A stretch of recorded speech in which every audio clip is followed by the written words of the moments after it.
30 menit sebelum tamu undangan datang ke ulang tahun putriku, ponselku bergetar satu kali. Sebuah foto. Perempuan itu memeluk lengan suamiku di pelaminan kecil, memamerkan cincin. Menulis satu kalimat, "Mulai hari ini, akulah nyonya di rumah ini." Suruh perempuan tua itu pergi. Aku menatap layar itu cukup lama, lalu aku tersenyum. Mereka mengira aku hanya ibu rumah tangga yang tidak tahu apa-apa. Mereka lupa, setiap rupiah di rumah ini ada namaku di atasnya. Halo, sahabat semua. Selamat datang kembali di channel ini. Sebelum kita mulai, tuliskan di kolom komentar kalian menonton dari kota mana. Tekan tombol like dan subscribe supaya cerita seperti ini terus bisa hadir untuk menemani hari kalian. Nama saya Lestari. Usia saya 34 tahun. Selama 7 tahun terakhir, orang mengenal saya hanya sebagai istri Pak Damar, pengusaha properti yang sukses di kawasan Pondok Indah. Mereka melihat saya mengantar anak, memilih kue, mengatur taman. Mereka pikir hidup saya hanya sebatas dinding rumah ini. Tidak ada yang tahu satu hal. Sebelum saya menikah, saya seorang notaris. Dan diam bukan berarti bodoh. Hari ini, putri saya, Kayla, genap berusia 5 tahun. Halaman belakang rumah kami di Pondok Indah sudah penuh balon warna pastel. Meja catering tertata rapi. Seorang badut sulap sedang berlatih di sudut taman. Saya berdiri di depan cermin kamar utama. Gaun satin krem. Rambut disanggul sederhana. Saya menatap pantulan diri saya sendiri. Dan untuk pertama kalinya dalam berbulan-bulan, saya merasa tenang. Bukan tenang karena bahagia. Tenang karena saya sudah tahu semuanya. Foto perempuan itu bukan kejutan. Itu hanya konfirmasi terakhir. Mari saya ceritakan dari awal. Saya bertemu Damar 8 tahun lalu. Waktu itu, dia bukan siapa-siapa. Seorang lulusan teknik sipil dengan satu ide dan tidak ada modal. Saya yang punya modal. Kami bertemu di sebuah seminar properti kecil di Jakarta Selatan. Dia berdiri di depan, mempresentasikan konsep perumahan sederhana untuk keluarga muda. Idenya bagus, tapi tidak ada yang mau mendanai anak muda tanpa nama. Saya menghampirinya setelah acara. Saya bilang, saya seorang notaris dan saya tahu cara membaca peluang. Saya melihat sesuatu di idenya. 3 bulan kemudian, kami mendirikan perusahaan. 6 bulan kemudian, kami menikah. Saya jatuh cinta bukan pada wajahnya, saya jatuh cinta pada mimpinya. Dan saya memberikan semua yang saya punya untuk mimpi itu. Tabungan saya, warisan ayah saya yang seorang pengembang kecil, dan kemampuan saya membaca akta serta kontrak. Itulah yang membangun perusahaan Damar dari nol. Tahun-tahun pertama sangat berat. Kami tinggal di rumah kontrakan sempit di Bekasi. Saya yang mengurus dokumen, mengejar izin, menemui pejabat tanah. Sementara Damar mengurus pembangunan di lapangan. Banyak malam kami makan hanya dengan nasi dan telur, menghitung setiap rupiah. Saya ingat satu malam, saat proyek pertama kami hampir gagal karena kekurangan dana. Saya menjual cincin kawin saya sendiri untuk menutup gaji para pekerja. Damar menangis waktu itu. Dia memeluk saya dan berkata, "Suatu hari, semua ini akan kembali padamu berlipat ganda. Tari." Aku janji, saya percaya janji itu. Selama bertahun-tahun, saya percaya. Perusahaan itu, Damar Karya Properti, didirikan dengan uang saya. Dan karena saya yang mengurus semua dokumen, saya melakukan satu hal yang waktu itu hanya saya anggap kehati-hatian biasa. Semua aset besar saya daftarkan atas nama saya sendiri. Rumah di Pondok Indah, 2 ruko di Kebayoran Baru, tanah di Bintaro, bahkan 51% saham perusahaan. Damar tidak pernah keberatan. Dulu dia bilang, "Kamu otaknya. Tari, aku cuma wajahnya." Dia mencium kening saya waktu mengatakan itu. Saya percaya selama bertahun-tahun. Saya percaya. Lalu perusahaan tumbuh besar. Proyek demi proyek berhasil. Dari rumah kontrakan di Bekasi, kami pindah ke Pondok Indah. Dari motor butut, Damar punya mobil. Dari anak muda tak dikenal, dia menjadi pengusaha yang dihormati. Dan seiring uang datang, Damar mulai berubah. Awalnya hal kecil, dia pulang lebih malam. Dia bilang, Ada klien dari Surabaya. Ada proyek di Bekasi. Saya mengangguk. Saya menyiapkan makan malam yang selalu dingin sebelum dia sampai. Setahun terakhir, dia hampir tidak pernah memandang saya saat bicara. Matanya selalu di ponsel. Senyumnya selalu untuk orang lain di layar itu. Kemudian datang Sabrina. Sabrina adalah staf keuangan baru di kantor Damar. 26 tahun. Cantik, percaya diri, dan tahu betul cara membuat seorang lelaki merasa muda kembali. Saya pertama kali mendengar namanya dari Mbak Asih, asisten rumah tangga kami yang sudah ikut sejak Kayla lahir. Bu, kata Mbak Asih suatu sore, suaranya pelan. Maaf, saya lancang. Tapi tadi saya antar jas Bapak ke laundry. Ada struk kafe di sakunya, 2 orang. Dan ada pesan di ponselnya yang lupa dia kunci. Saya menatap Mbak Asih. Saya tidak marah, saya hanya bertanya, pesan apa? Dia menunduk. Perempuan itu memanggil Bapak. Sayang, malam itu saya tidak tidur, tapi saya juga tidak menangis sekencang yang orang bayangkan. Esok harinya, saya mencoba sesuatu, bukan untuk memergoki, untuk memastikan. Saya bertanya pada Damar saat sarapan, dengan nada biasa. Mas, akhir pekan ini ada acara kantor tidak? Saya mau ajak Kayla ke rumah nenek. Ada. Jawabnya cepat. Tidak menatap saya. Ada kunjungan proyek ke Bandung. Sabtu Minggu aku menginap di sana. Saya mengangguk. Hati-hati di jalan ya. Mas, Sabtu pagi, dia berangkat dengan koper kecil. Saya melambai dari teras. Lalu, saat mobilnya hilang di tikungan, saya menelpon kantornya. Saya berpura-pura sebagai istri yang ingin mengirim sesuatu untuk acara di Bandung. Resepsionis menjawab dengan ramah. Acara di Bandung. Bu, tidak ada jadwal kunjungan proyek akhir pekan ini. Kantor libur. Bu, saya mengucapkan terima kasih. Lalu menutup telepon. Tangan saya tenang. Hati saya tidak. Tidak ada Bandung. Tidak ada proyek. Hanya kebohongan yang dia ucapkan tanpa berkedip. Di meja makan yang sama, tempat kami dulu menghitung rupiah bersama. Saya bangun, duduk di ruang kerja saya, dan membuka laci paling bawah. Di sana ada map coklat berisi semua akta. Saya membukanya satu persatu. Nama saya, nama saya, nama saya. Di setiap halaman. Saat itu, saya mengambil satu keputusan. Saya tidak akan berteriak. Saya tidak akan memohon, saya akan diam, dan saya akan menunggu mereka menunjukkan wajah asli mereka sepenuhnya. Karena perempuan yang memohon akan dikasihani sebentar, lalu dilupakan. Tapi perempuan yang menyiapkan tidak bisa dihentikan. Esok paginya, saya tetap menyiapkan kopi Damar. Saya tetap tersenyum. Saya tetap bertanya, jam berapa dia pulang?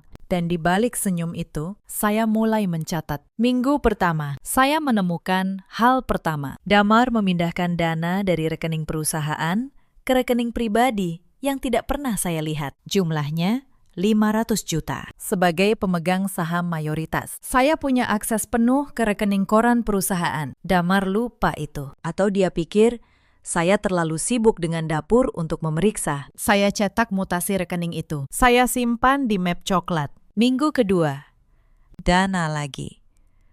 300 juta. Keterangan transfer hanya satu kata, pribadi. Saya tahu kemana uang itu pergi, tapi saya diam. Beberapa hari kemudian, saya mendapat telepon dari Pak Yusuf, manajer operasional yang sudah bekerja di perusahaan sejak awal. Suaranya berat. Bu Lestari, maaf, saya menelpon. Saya tahu Ibu jarang ke kantor sekarang, tapi ada yang harus Ibu tahu. Ada apa, Pak Yusuf? Perempuan itu, Sabrina, sekarang sering masuk ke ruang direksi. Dia mulai memerintah staf. Kemarin dia menandatangani persetujuan pengeluaran. Padahal dia hanya staf keuangan junior. Pak Damar membiarkannya. Saya menutup mata sejenak. Terima kasih sudah memberitahu. Pak Yusuf, tolong satu hal. Simpan semua dokumen yang dia tanda tangani. Jangan dibuang. Suatu hari nanti akan berguna. Baik, Bu, jawabnya. Lalu, dia menambahkan pelan. Bu, banyak dari kami yang tahu perusahaan ini berdiri karena Ibu. Kami tidak buta, kami hanya menunggu. Kata-kata itu menghangatkan hati saya yang sudah lama dingin. Ternyata, Di tengah pengkhianatan, masih ada orang yang melihat kebenaran. Saya menyimpan informasi itu di arsip. Sabrina menyalahgunakan jabatan yang bahkan bukan miliknya. Setiap tanda tangannya di dokumen perusahaan adalah bukti, dan tanpa sadar, dia sedang menggali lubang untuk dirinya sendiri. Suatu malam, Damar pulang dengan kotak beludru. Dia memberikannya pada saya. Kalung emas dengan liontin berlian kecil. Untuk istriku yang paling sabar, katanya. Mencium pipi saya. Saya menerima kotak itu. Saya bilang terima kasih. Di dalam hati, saya tahu kalung ini adalah uang rasa bersalahnya. Lelaki yang berkhianat selalu membeli sesuatu yang berkilau, supaya cahaya itu menutupi noda di tangannya. Saya menaruh kalung itu di laci bersama map coklat. Bukti dan hadiah berdampingan. Minggu ketiga, Sabrina mulai berani. Dia mengirim pesan ke ponsel saya. Nomor tak dikenal. Bu, sebaiknya ibu tahu diri. Damar sudah tidak mencintai ibu. Dia hanya kasihan. Saya membaca pesan itu di dapur sambil mengaduk sup untuk makan malam Kayla. Tangan saya tidak gemetar. Saya membalas satu kalimat. Terima kasih sudah memberitahu. Lalu saya blokir nomor itu. Bukan karena takut, karena saya tidak ingin gangguan saat saya sedang bekerja. Tapi dia tidak berhenti. Beberapa hari kemudian, dia menelpon lewat video dari nomor lain. Saya menjawab karena saya pikir itu dari sekolah Kayla. Wajah Sabrina muncul di layar. Di belakangnya, saya bisa melihat ruang kerja Damar. Dia tersenyum sinis. Bu Lestari, saya cuma mau ibu lihat. Ini meja Damar. Ini kursinya. Sebentar lagi, semua ini jadi milik saya, termasuk rumah ibu. Saat itu, Kayla berlari masuk ke dapur, memanggil saya. Mama, lapar. Mata Sabrina menyipit. Oh, itu anaknya ya? Tenang. Bu, nanti saya yang urus dia. Setelah ibu pergi, sesuatu di dalam diri saya mengeras seperti baja. Tapi saya tidak meledak. Saya menutup pintu dapur supaya Kayla tidak mendengar. Lalu saya menatap layar dengan tenang. Dengar baik-baik, kata saya pelan.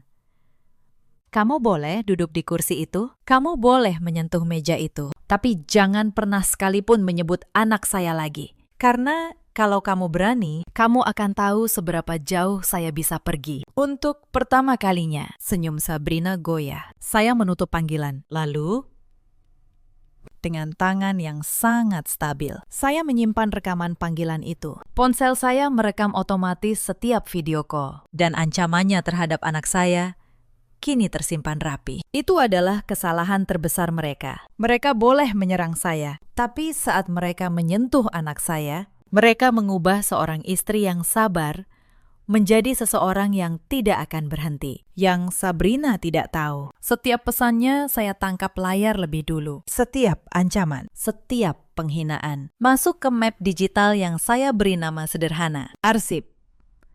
Beberapa hari kemudian, saya menemukan hal yang lebih berani. Suatu malam, saya pulang dari mengantar Kayla ke rumah teman. Lampu ruang kerja saya menyala. Pintunya tertutup. Saya berdiri di koridor sebentar, lalu membukanya pelan. Damar sedang berlutut di depan brankas kecil di sudut ruangan. Tangannya memutar-mutar kombinasi angka. Dia tidak tahu saya sudah mengganti kodenya minggu lalu. Mas, panggil saya tenang. Dia terlonjak. Wajahnya berubah cepat menjadi senyum. Tari.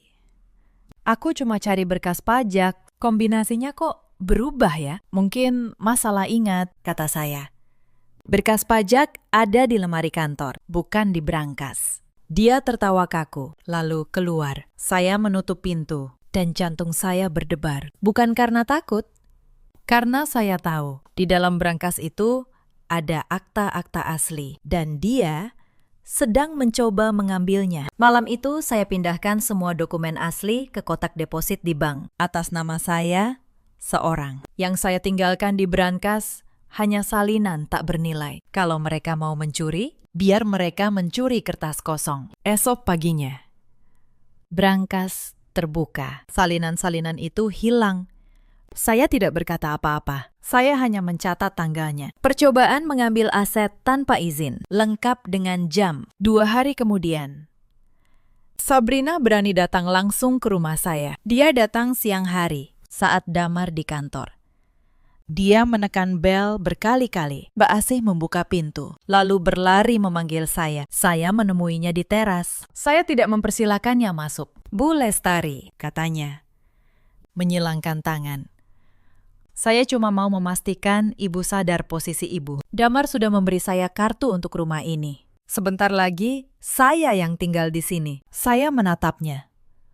Tenang. Kartu apa? Dia mengeluarkan kartu akses pagar otomatis. Saya tersenyum kecil. Itu kartu lama, Mbak. Sistem pagar ini sudah saya ganti minggu lalu. Coba saja, Mbak, tempelkan. Wajahnya memerah. Kartu itu tidak akan berfungsi, dan dia tahu itu. Tapi dia tetap mencoba menyerang dengan kata-kata. Damar mencintai saya. Ibu cuma masa lalu. Mungkin, kata saya pelan.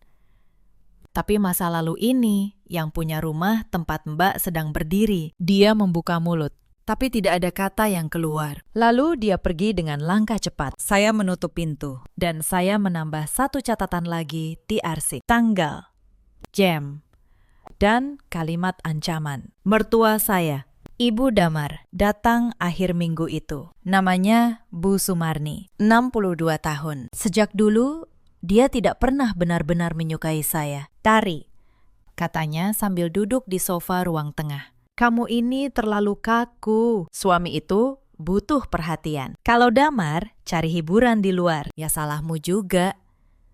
Saya menuangkan teh untuknya. Iya.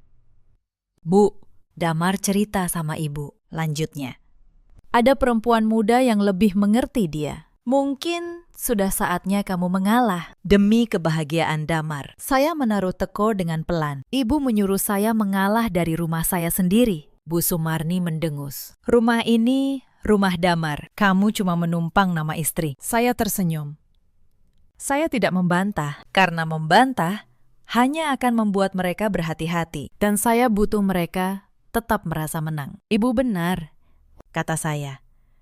Saya akan memikirkannya. Bu Sumarni pulang dengan puas. Dia pikir dia sudah menundukkan saya. Dia tidak tahu. Kalimatnya tadi baru saja masuk ke catatan saya juga. Bersama, tanggal, dan jam. Sebulan berlalu seperti itu. Saya kumpulkan, mereka berani.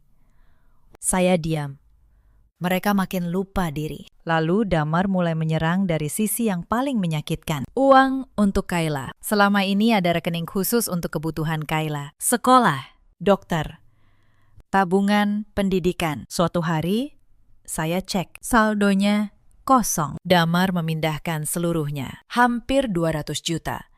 Ke rekening pribadinya. Saya menelpon dia. Saya bertanya tenang. Mas, uang sekolah Kayla kok pindah? Dia menjawab santai, seolah itu hal biasa. Aku yang cari uang. Tari, aku yang atur. Kamu urus dapur saja. Saya menutup telepon. Saya tidak berdebat.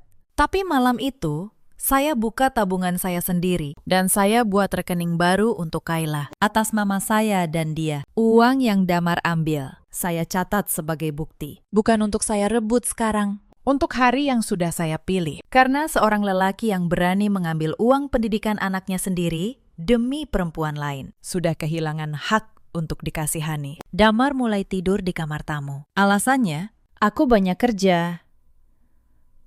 Takut mengganggu kamu. Saya mengangguk. Saya membiarkan dia pindah. Lebih mudah bagi saya untuk bergerak di malam hari tanpa dia di sebelah. Akhir pekan itu, saya membawa Kayla makan di sebuah restoran keluarga di Kemang. Saya ingin dia merasa normal di tengah rumah yang makin dingin. Dan di sanalah saya melihat mereka, Damar dan Sabrina, di meja sudut. Tertawa, berpegangan tangan. Seolah dunia milik mereka. Damar yang katanya sedang banyak kerja. Kayla menarik tangan saya. Mama, itu papa. Saya berlutut. Menatap mata anak saya. Iya. Sayang, papa sedang ada urusan. Kita makan di tempat lain saja ya, yang ada es krimnya. Saya membawanya keluar sebelum dia melihat lebih banyak. Tapi Sabrina sudah melihat saya, dan alih-alih malu, dia tersenyum.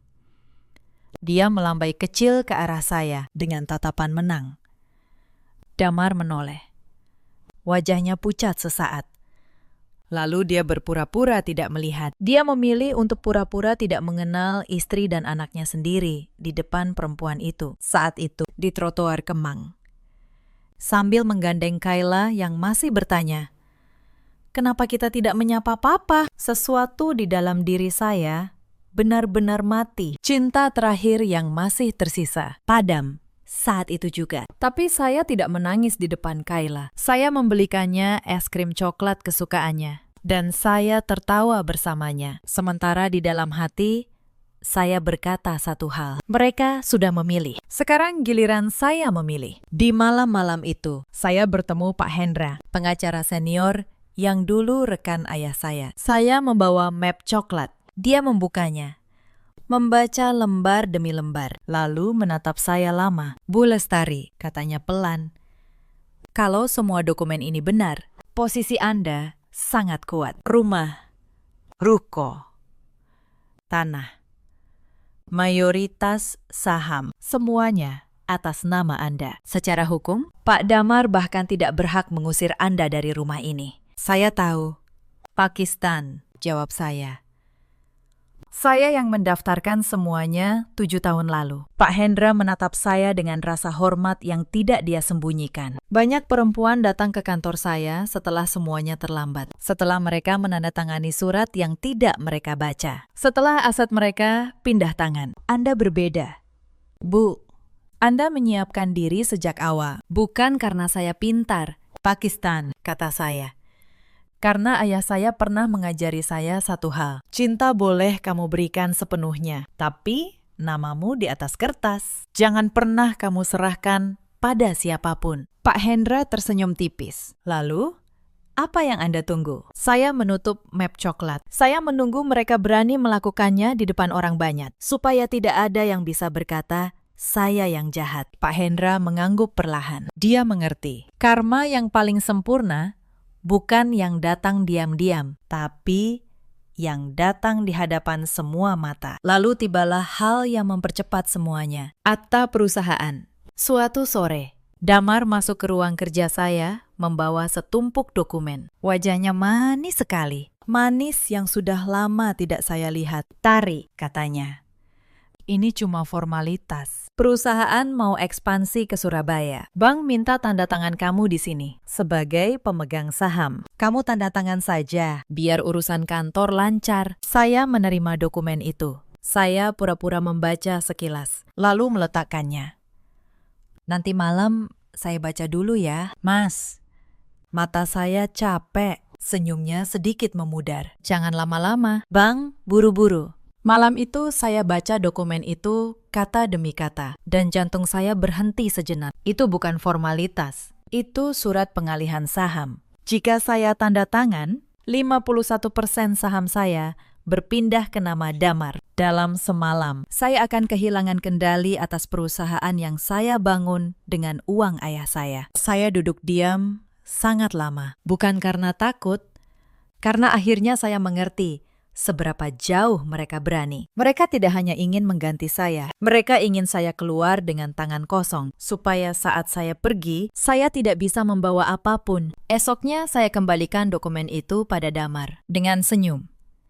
"Sudah saya baca, Mas. Saya tanda tangani akhir bulan ya, setelah ulang tahun Kayla. Saya tidak mau pikiran berat saat pesta anak kita." Damar memeluk saya. "Kamu memang istri terbaik." Di balik bahunya, saya menatap kosong ke dinding. Istri terbaik. Kata-kata itu terasa seperti pisau yang dibungkus kain sutra. Malam itu, untuk pertama dan terakhir kalinya, saya memberi Damar satu kesempatan. Saya duduk di sebelahnya di ruang tengah, dan saya bertanya langsung, tenang, tanpa amarah.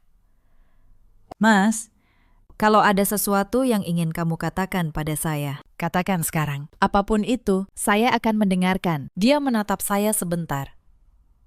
Saya melihat sesuatu bergerak di matanya. Mungkin sisa rasa bersalah. Mungkin sisa hati nurani. Untuk 1 detik, saya berpikir dia akan jujur. Saya berpikir, kalau dia mengaku malam ini, mungkin semuanya bisa berbeda. Tapi lalu dia tersenyum. Senyum yang sudah saya kenal. Senyum, bohong, tidak ada apa-apa, tari. Aku cuma capek kerja. Kamu jangan banyak pikiran. Saya mengangguk pelan. Baik, Mas. Dan saat itu, saya tahu. Saya sudah memberinya pintu untuk pulang, dan dia memilih untuk menutupnya sendiri. Apapun yang terjadi setelah ini, dia yang memilih. Bukan saya membawa surat pengalihan saham itu ke Pak Hendra keesokan harinya. Dia membacanya. Lalu wajahnya mengeras. Ini bukan lagi soal perselingkuhan, Bu, katanya. Ini percobaan penipuan. Mereka ingin merampas hak Anda secara hukum. Untunglah Anda tidak menandatanganinya. Saya tidak akan menandatanganinya. Pakistan, kata saya. Tapi saya akan menyimpannya sebagai bukti niat mereka. Pak Hendra menyiapkan 2 hal untuk saya. Pertama, surat resmi yang menyatakan kepemilikan sah saya atas semua aset. Kedua, draft gugatan. Lengkap. Tinggal diajukan. Kapan Anda mau bergerak? Tanyanya. Saya menatap kalender di dinding. Saat ulang tahun anak saya. Saat semua keluarga berkumpul. Saat mereka paling yakin sudah menang. 10 hari menjelang pesta. Damar makin sering tidak pulang. Bu Sumarni makin sering datang. Mengatur-atur dekorasi. Seolah rumah ini sudah miliknya. Suatu sore, saya pulang dan menemukan sesuatu yang membuat darah saya dingin. Di kamar tamu, ada koper. Bukan koper saya, bukan koper Damar. Saya membukanya. Pakaian perempuan, gaun-gaun mahal, dan di atasnya sebuah amplop berisi kunci cadangan rumah. Bu Sumarni muncul di belakang saya, tanpa rasa bersalah. Itu barang Sabrina. Dia akan mulai tinggal di sini minggu depan. Lebih cepat kamu terima. Lebih baik untuk semua. Saya menutup koper itu pelan. Ibu memasukkan perempuan lain ke rumah ini. Saat saya dan cucu ibu masih tinggal di dalamnya. Cucu. Bu Sumarni tertawa pendek. Kayla akan diasuh Sabrina. Anak butuh ibu yang bisa mendampingi suaminya. Saya tidak menjawab. Saya hanya mengangkat koper itu, membawanya ke teras, dan meletakkannya di luar pagar. Sampaikan pada Sabrina. Barangnya menunggu di jalan. Bu Sumarni marah besar. Tapi saya sudah masuk dan mengunci pintu. Dan di dalam hati, saya berterima kasih. Mereka baru saja memberi saya satu bukti lagi yang sangat kuat. Niat mengusir saya dan merebut anak saya dengan saksi. 3 hari kemudian, Damar mencoba langkah terakhirnya sebelum pesta. Dia mengajukan ide menjual rumah. Tari, rumah ini terlalu besar, katanya saat sarapan. Nadanya dibuat ringan. Lebih baik kita jual, uangnya kita bagi. Kamu bisa beli tempat yang lebih kecil untuk kamu dan Kayla. Saya meletakkan cangkir saya. Menjual rumah perlu tanda tangan pemiliknya. Mas, ya, makanya aku ngomong sama kamu. Saya tersenyum tipis. Dia bahkan tidak sadar apa yang baru saja dia katakan. Dia mengira dia yang pemilik. Dia lupa untuk menjual rumah ini. Satu-satunya tanda tangan yang dibutuhkan adalah tanda tangan saya. Dan tanda tangan itu tidak akan pernah dia dapatkan. Nanti kita bicarakan setelah ulang tahun Kayla ya. Mas, kata saya manis. Sama seperti sebelumnya. Selalu setelah ulang tahun Kayla. Saya tahu kenapa Bu Sumarni ingin pesta yang besar. Dia ingin semua orang melihat. Dan tanpa sadar, dia sedang menyiapkan panggung untuk saya. Saya menyetujui semua. Undangan 200 orang, relasi bisnis, keluarga besar.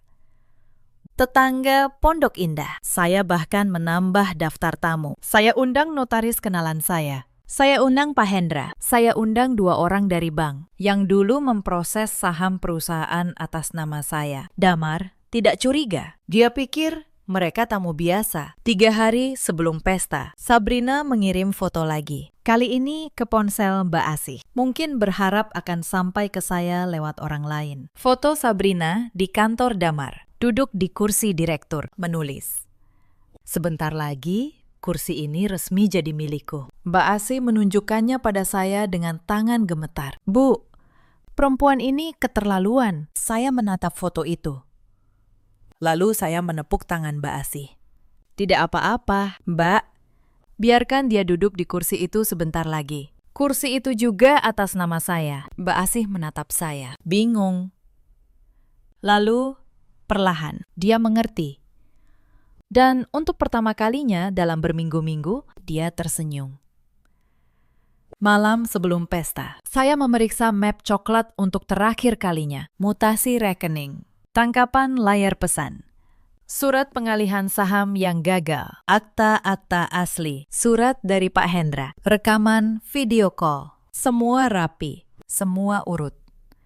Saya menatap setiap lembar seperti seorang jenderal menatap petanya sebelum perang terakhir. Tidak ada amarah lagi di dada saya, hanya ketenangan dingin yang datang ketika seseorang sudah tahu persis apa yang akan dia lakukan. Saya menelpon Pak Hendra sekali lagi malam itu. Besok, Pakistan, saat acara dimulai, saya butuh Bapak ada di sana. Saya akan datang, Bu, jawabnya. Bersama notaris dan 2 saksi dari bank, seperti yang Anda minta. Anda yakin dengan caranya? Sangat yakin. Pakistan, kata saya. Mereka memilih panggung. Saya hanya akan naik ke panggung itu. Saya menutup map coklat. Lalu, saya masuk ke kamar Kayla, mencium keningnya yang sedang tidur. Maaf, Nak, bisik saya. Besok mungkin ramai, tapi Mama melakukan ini supaya tidak ada yang bisa mengusir kita dari rumah kita sendiri. Kayla bergerak sedikit dalam tidurnya, lalu kembali tenang. Saya menatap wajahnya lama, wajah yang tidak tahu apa-apa tentang badai yang akan datang esok hari. Lalu saya keluar, dan saya tidak tidur sampai pagi. Pagi hari pesta, rumah penuh suara, pramusaji berlarian, balon mengambang. Aroma kue coklat memenuhi udara. Bu Sumarni datang pagi-pagi, mengenakan kebaya terbaiknya. Mengatur tamu seolah dialah tuan rumah. Damar berkemeja biru, tampan.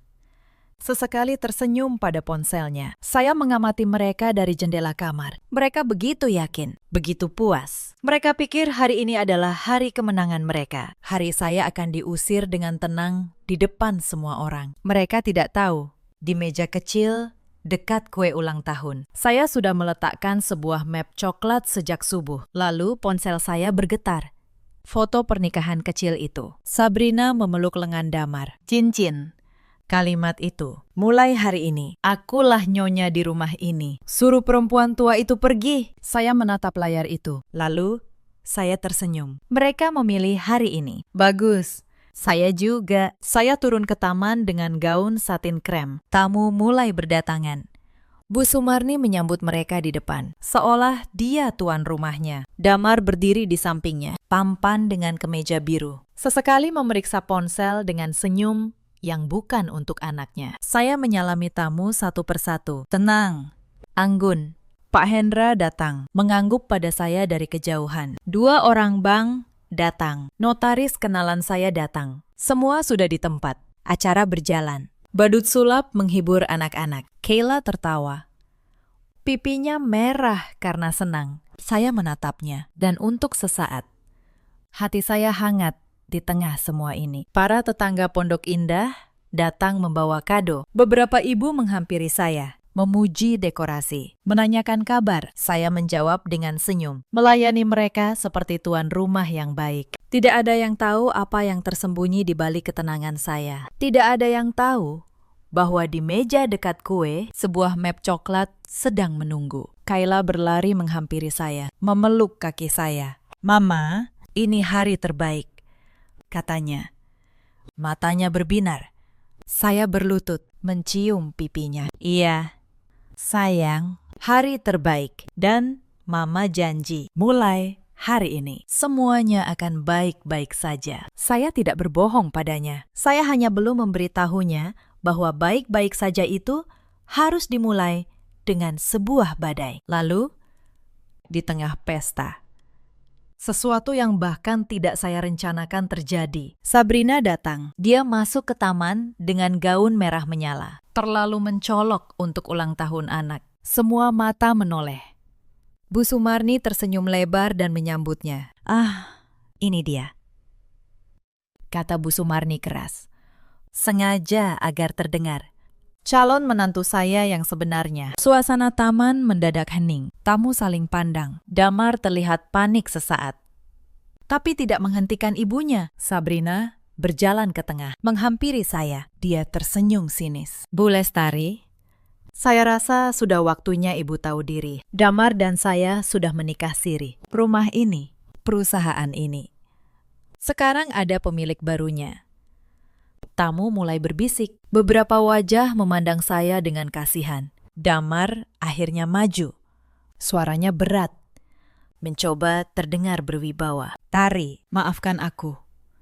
Tapi mungkin memang lebih baik kita berpisah. Kamu boleh bawa barang pribadimu. Kayla tetap di sini, bersama keluarga ini. Bu Sumarni menambahkan, suaranya tajam. Pergilah baik-baik.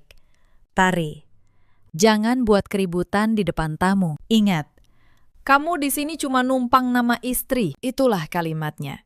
Persis seperti yang saya tunggu. Di depan 200 orang. Di depan notaris. Di depan pengacara. Di depan bank. Saya tidak menangis. Saya tidak berteriak. Saya berjalan pelan ke meja kecil dekat kue ulang tahun. Tempat saya sudah meletakkan map coklat sejak pagi. Saya mengangkatnya. Lalu saya berbalik menghadap semua orang. Sebelum saya pergi, kata saya. Suara saya jernih dan tenang. Izinkan saya menjelaskan satu hal, supaya tidak ada yang salah paham. Saya membuka map. Saya mengeluarkan lembar pertama. Ini akta kepemilikan rumah ini. Rumah di Pondok Indah, tempat kita berdiri sekarang. Saya angkat tinggi. Atas nama saya, Lestari. Bukan Damar. Senyum Bu Sumarni membeku. Saya mengeluarkan lembar kedua. Ini akta 2 ruko di Kebayoran Baru dan tanah di Bintaro. Atas nama saya. Tangan saya tidak gemetar sedikit pun. Suara saya mengisi taman yang hening. Tidak ada lagi musik. Badut sulap berhenti di sudut. Anak-anak dibawa masuk oleh para pramusaji. Yang tersisa hanya orang dewasa. Dan mata mereka semua tertuju pada kertas-kertas di tangan saya. Saya keluarkan lembar ketiga. Dan ini sertifikat saham. 51% Damar Karya Properti. Pemegang mayoritas. Atas nama saya, tamu terdiam total. Damar pucat pasi. Sabrina menatap kertas-kertas itu. Senyumnya hilang. Perusahaan ini saya dirikan dengan warisan ayah saya. Kata saya. Saya yang membangunnya. Saya yang mengurus setiap dokumen. Dan 7 tahun lalu, saya mendaftarkan semuanya atas nama saya. Bukan karena saya curiga, tapi karena saya seorang notaris dan saya tahu satu hal yang tidak pernah kalian tahu. Kertas tidak pernah berbohong. Saya menoleh ke Damar. Kamu bilang, aku cuma numpang nama istri. Tapi kenyataannya, Mas, kamulah yang selama ini menumpang di rumah saya. Damar membuka mulut, tapi tidak ada suara yang keluar. Wajahnya yang tadi penuh percaya diri, kini seperti kehilangan semua tulangnya. Saya mengeluarkan lembar berikutnya, mutasi rekening. Dalam 3 bulan terakhir, kamu memindahkan 800 juta dari rekening perusahaan ke rekening pribadimu. Termasuk 200 juta dari rekening pendidikan anak kita sendiri. Sebagai pemegang saham mayoritas, saya punya semua catatannya. Gumaman di taman makin keras. Saya mendengar seseorang berkata pelan, uang sekolah anaknya sendiri. Beberapa relasi bisnis Damar saling pandang, lalu menatapnya dengan jijik. Saya menoleh kedua orang bank yang berdiri di antara tamu. Mereka mengangguk membenarkan. Lalu, saya mengeluarkan lembar terakhir, surat pengalihan saham yang gagal. Dan ini, kata saya. Surat yang kamu minta saya tanda tangani minggu lalu. Kamu bilang ini formalitas bank, padahal ini surat untuk memindahkan seluruh saham saya ke namamu. Kalau saya tanda tangan, hari ini saya benar-benar keluar dengan tangan kosong, seperti yang kalian rencanakan. Saya menatap mereka satu persatu. Saya tidak menandatanganinya. Saya menyimpannya. Sebagai bukti, saya belum selesai. Saya membuka map digital di ponsel saya. Dan saya membacakan satu persatu. Tanggal 12, Sabrina mengirim pesan menyuruh saya tahu diri. Tanggal 19, Ibu Sumarni menyuruh saya mengalah dari rumah saya sendiri. Tanggal 25, koper pakaian perempuan ini dimasukkan ke rumah saya. Dengan rencana mengambil alih pengasuhan anak saya. Semuanya tercatat, lengkap dengan jam. Setiap kalimat saya seperti palu kecil. Wajah Bu Sumarni memutih. Sabrina mundur selangkah. Pak Hendra melangkah maju dari kerumunan. Membuka map kulitnya sendiri. Selamat siang. Saya Hendra, pengacara Ibu Lestari. Saya perlu sampaikan, percobaan pengalihan aset secara menipu seperti ini bisa diproses secara pidana. Begitu juga upaya mengambil dana tanpa hak. Dan semua dokumen sudah lengkap. Ada saksi dari pihak bank dan notaris yang hadir di sini hari ini. 2 orang bank mengangguk. Notaris kenalan saya melangkah maju dan berkata, "Saya bersaksi keabsahan semua akta ini. Semuanya sah atas nama Ibu Lestari." Wajah Damar runtuh sepenuhnya. Dia melangkah ke arah saya. "Tari, tunggu. Kita bisa bicara. Ini salah paham." Saya mengangkat tangan. Tidak ada yang salah paham. "Mas, semuanya sangat jelas. Kamu dan ibumu menyuruh saya pergi dari rumah saya sendiri di depan 200 orang. Jadi sekarang saya yang akan meminta kalian pergi." Saya menoleh ke Bu Sumarni yang berdiri kaku.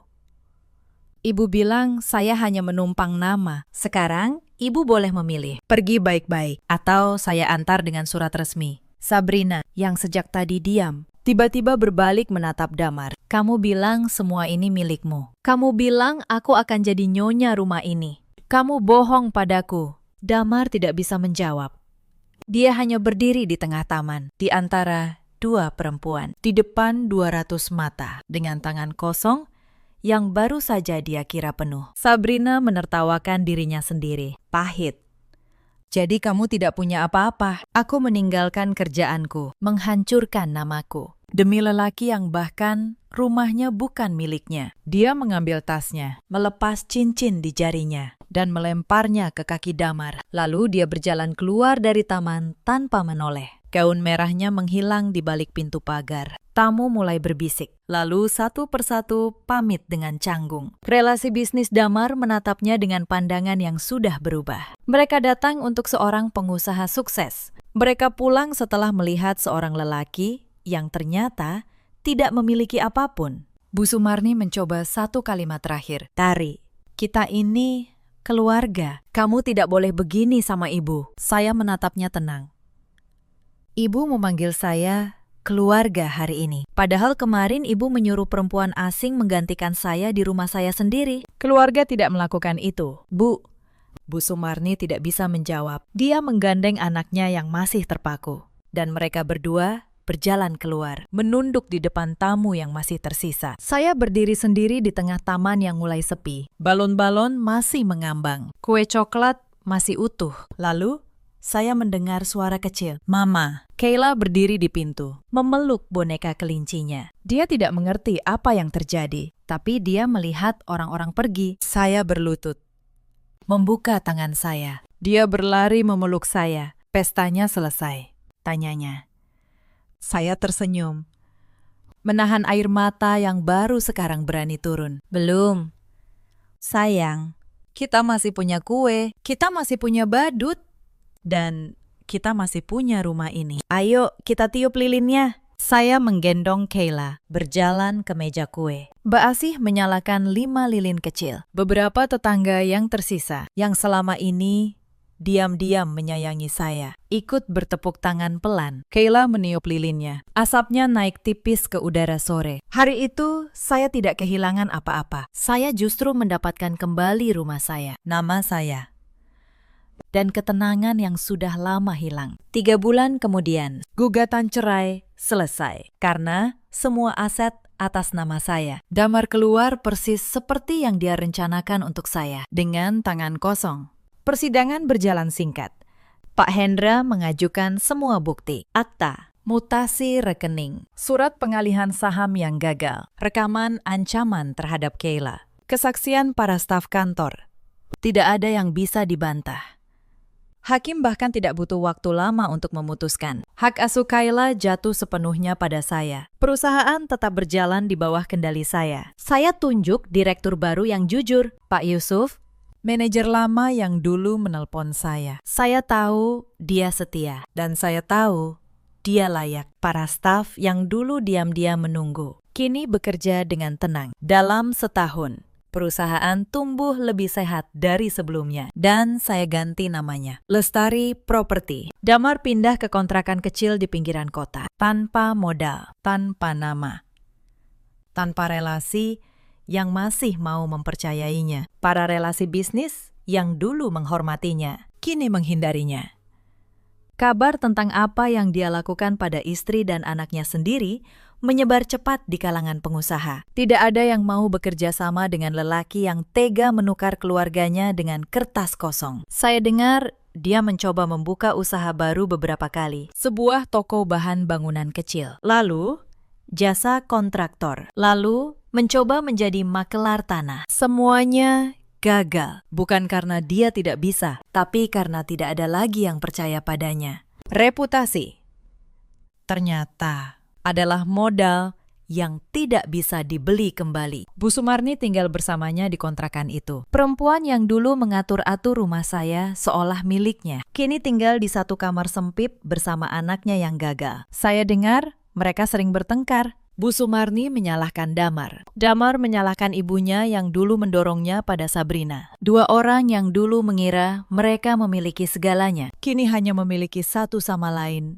dan penyesalan. Sabrina menghilang dari kota tidak lama setelah pesta itu. Saat tahu, Damar tidak punya apa-apa. Dia pergi dalam hitungan hari. Saya dengar dia kembali ke kampung halamannya di Jawa Tengah. Perempuan yang dijanjikan istana. Dan akhirnya pulang tanpa apapun. Saya tidak membencinya lagi. Dia hanya percaya pada janji seorang lelaki yang bahkan tidak jujur pada istrinya sendiri. Dan saya tetap di rumah saya di Pondok Indah bersama Kayla. Saya kembali bekerja sebagai notaris. Profesi yang dulu saya tinggalkan demi mimpi orang lain. Sekarang saya membangun mimpi saya sendiri.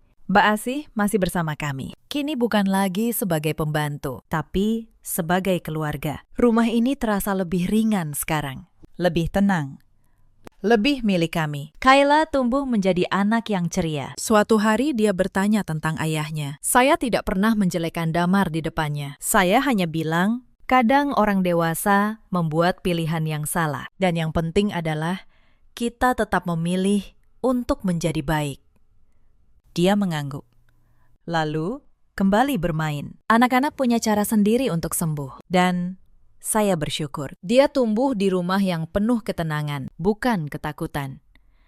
Di luar sana, ada banyak perempuan yang sedang diam-diam menahan sakit. Mengira diam adalah kelemahan. Saya ingin kalian tahu, diam bukan kelemahan. Diam bisa menjadi tempat kalian menyiapkan kekuatan. Cerita ini mengajarkan satu hal sederhana. Jangan pernah meremehkan perempuan yang tenang. Dan jangan pernah mengira bahwa seseorang yang memilih untuk tidak berteriak berarti tidak punya apa-apa untuk dikatakan. Kadang, orang yang paling pendiam di ruangan adalah orang yang paling banyak menyimpan. Dan ketika dia akhirnya bicara, tidak ada satupun yang bisa menyangkalnya. Ada banyak suami di luar sana seperti Damar yang menukar permata dengan kerikil, lalu menyesal saat sadar permata itu yang sejak awal menopang hidupnya. Dan ada banyak orang yang lupa bahwa apa yang ditanam suatu hari pasti dituai. Dalam hidup kita selalu punya pilihan. Lestari memilih untuk bertahan dengan tenang dan menang dengan terhormat. Bagaimana dengan kalian? Pernahkah kalian meremehkan kekuatan seseorang yang memilih untuk diam? Ceritakan kisah kalian di kolom komentar. Terima kasih sudah menemani sampai akhir cerita ini. 2 hari sebelum akad, saya memergoki calon suami saya keluar dari kamar hotel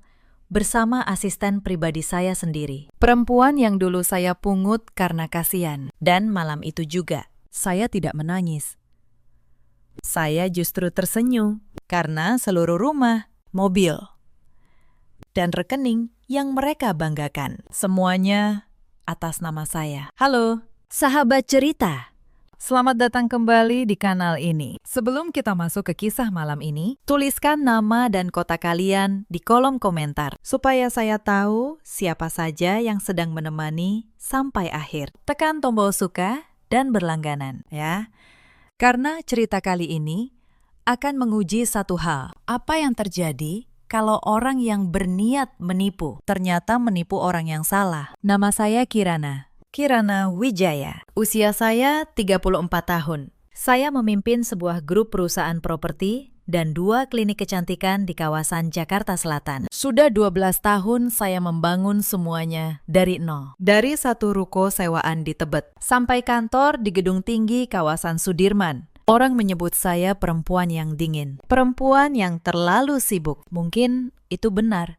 Saya terbiasa memegang kendali, terbiasa menandatangani kontrak miliaran tanpa tangan gemetar. Tetapi soal hati, ternyata saya sama rapuhnya dengan perempuan manapun. Saya tumbuh dari keluarga sederhana di sebuah kampung di Jawa Tengah. Ayah saya buruh, ibu saya berjualan kue. Sejak kecil, saya tahu rasanya tidak punya. Saya merantau ke Jakarta dengan 1 koper dan tekad yang keras. Saya bekerja siang malam, menabung setiap rupiah, belajar dari setiap kegagalan. Tidak ada yang memberi saya apapun secara gratis. Setiap batu bata perusahaan saya pasang dengan keringat saya sendiri. Itulah sebabnya saya begitu berhati-hati soal nama di atas kertas. Karena saya tahu betapa mudahnya kehilangan sesuatu yang dibangun dengan susah payah. Saya tinggal di sebuah rumah 2 lantai di kawasan Pondok Indah. Rumah itu saya beli tunai 5 tahun lalu. Halamannya luas, ada kolam kecil di belakang. Setiap pagi, saya minum kopi di teras, sendirian. Sebelum berangkat ke kantor, sampai akhirnya hadir seorang pria yang membuat teras itu tidak lagi terasa sepi. Namanya Randy Pratama. Usianya 37 tahun. Kami bertemu 3 tahun lalu di sebuah acara peluncuran proyek. Ia datang sebagai tamu seorang relasi bisnis. Tinggi, rapi, dan pandai bicara. Ia tahu kapan harus memuji, kapan harus diam, kapan harus tampak peduli. Saat itu, saya pikir akhirnya ada orang yang melihat saya sebagai perempuan, bukan sekedar pemilik perusahaan. Randy selalu berkata bahwa ia tidak peduli pada harta saya. Ia bilang, yang ia cintai adalah ketegaran saya. Saya percaya, saya ingin percaya. Pekerjaannya tidak jelas. Ia mengaku punya usaha jasa konsultan, tetapi kantornya selalu pindah-pindah dan kliennya tak pernah saya lihat. Lama-lama, semua kebutuhannya saya yang menanggung. Mobil yang ia pakai menjemput saya, atas nama saya. Apartemen yang katanya kantornya, saya yang membayar sewanya. Jam tangan mahal di pergelangannya, hadiah dari saya. Saya tidak pernah menghitung, bagi saya, kalau memang ia jodoh saya. Semua itu hanya soal berbagi. Saya menutup mata pada banyak hal. Pada caranya menghindar saat saya bertanya soal keuangannya. Pada teman-temannya yang tak pernah ia kenalkan. Pada ponselnya yang selalu tertelungkup di meja. Ibunya, Bu Sukma, 60 tahun. Tinggal di sebuah rumah sederhana di pinggiran Bekasi. Setiap kali saya berkunjung, ia menyambut saya dengan senyum lebar. Ia memuji saya di depan tetangga. Menantu idaman, katanya. Pintar, mapan, dan sabar. Tetapi ada sesuatu di matanya yang tidak pernah saya pahami. Sesuatu yang baru saya mengerti jauh kemudian. Setiap kali bertemu, Bu Sukma punya keperluan. Atap rumah bocor. Adik Randy, Galih, butuh modal usaha. Arisan keluarga. Selalu ada angka di ujung pembicaraannya. Dan saya selalu memberi. Karena saya pikir sebentar lagi mereka akan menjadi keluarga saya juga. Lalu ada Vina Maharani, 26 tahun. Asisten pribadi saya di kantor. 2 tahun lalu saya menerimanya bekerja. Saat wawancara, ia menangis.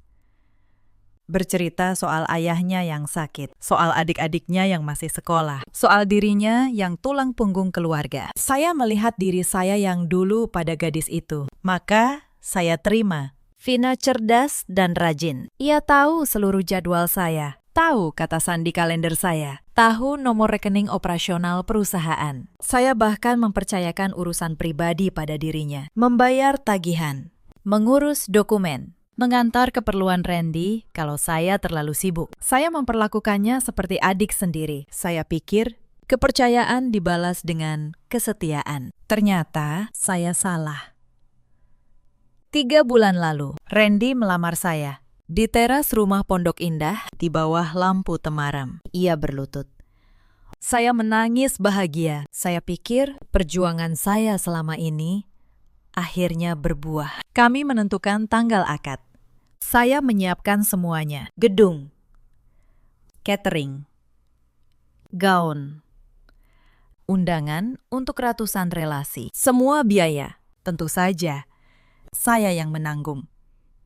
Dan saya melakukannya dengan senang hati. Saya masih ingat malam lamaran itu. Randy memesan bunga memenuhi teras. Ia menyewa pemain biola. Ia berkata, "Kirana, kamu perempuan paling kuat yang pernah aku temui. Tapi kamu juga berhak punya seseorang yang menjagamu. Izinkan aku jadi orang itu." Saya menangis seperti gadis remaja. Saya, perempuan yang menandatangani kontrak miliaran tanpa berkedip, runtuh hanya karena beberapa kalimat manis. Sekarang saya tahu, setiap kata itu sudah ia latih. Setiap adegan itu sudah ia rancang. Bahkan, biola itu, ternyata saya juga yang membayarnya. Lewat kartu yang ia pinjam dengan alasan lupa membawa dompet. Selama 3 bulan persiapan, saya melibatkan Vina dalam segala hal. Ia yang mengurus daftar tamu. Ia yang berkoordinasi dengan vendor. Ia yang menemani saya memilih gaun. Saya bahkan berkata padanya suatu hari, "Vina,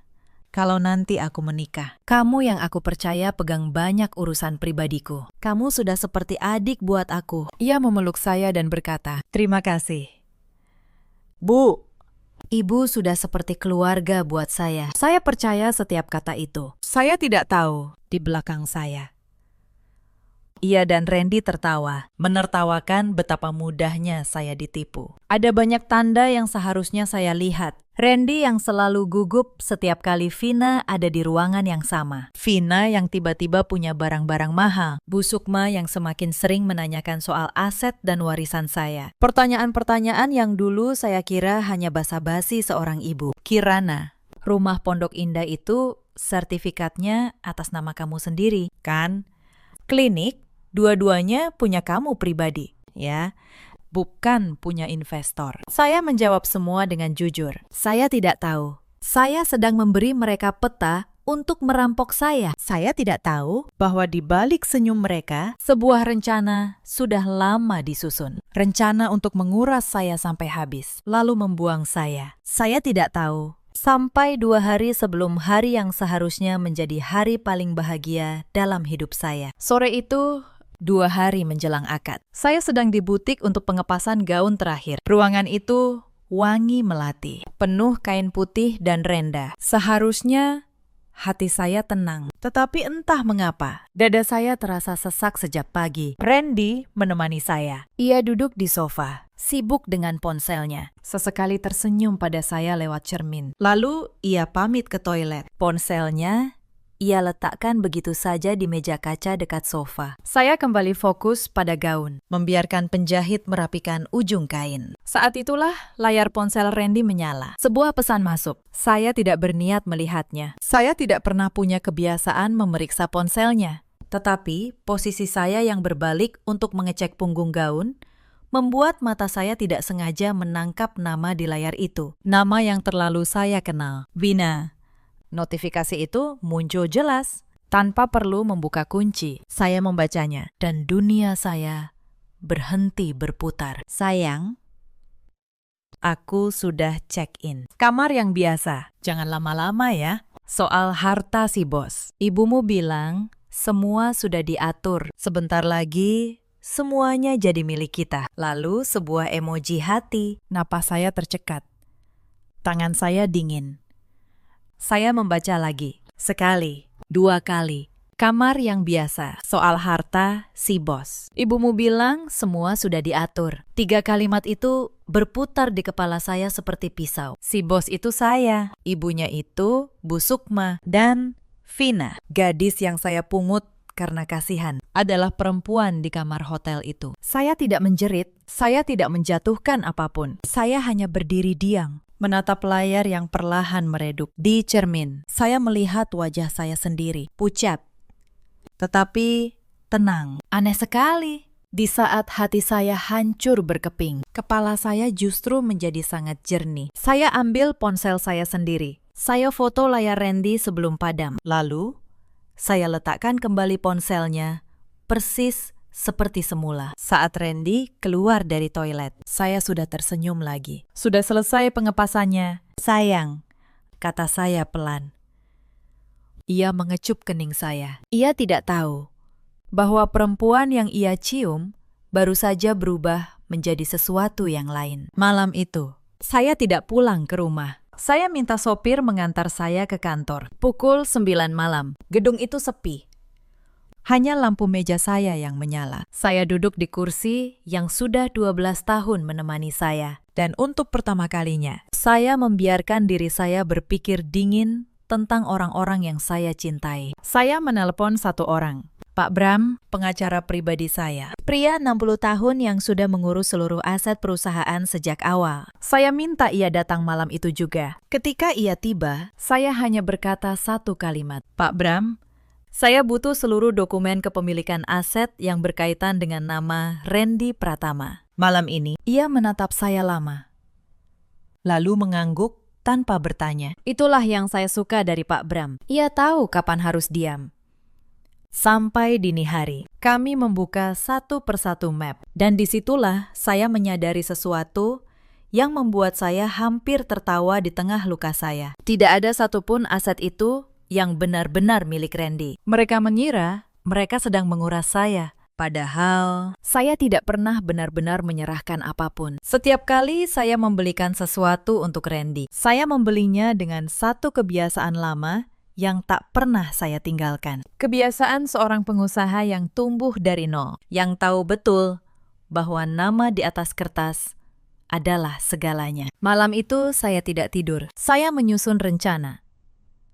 Bukan rencana balas dendam yang gegabah. Saya tidak akan melabrak mereka di hotel. Saya tidak akan membatalkan akad lewat pesan singkat. Itu terlalu murah. Mereka sudah menyiapkan panggung untuk menipu saya. Maka saya akan memberi mereka panggung yang jauh lebih besar. Panggung tempat semua kebusukan mereka akan terlihat oleh ratusan mata. Keesokan harinya, saya kembali bersikap seperti biasa. Inilah bagian tersulit. Tersenyum pada orang yang baru saja mengkhianati saya. Pagi itu, Randy datang ke rumah, membawa sarapan. Sayang, kamu kelihatan capek, katanya sambil mengelus rambut saya. Saya tersenyum, cuma deg-degan. Sayang, sebentar lagi kita menikah. Ia tertawa puas. Ia pikir umpan sudah tertelan. Lalu, Vina datang ke rumah, membawa map berisi daftar tamu. Ia menatap saya dengan wajah polos yang 2 tahun ini saya percaya. Bu,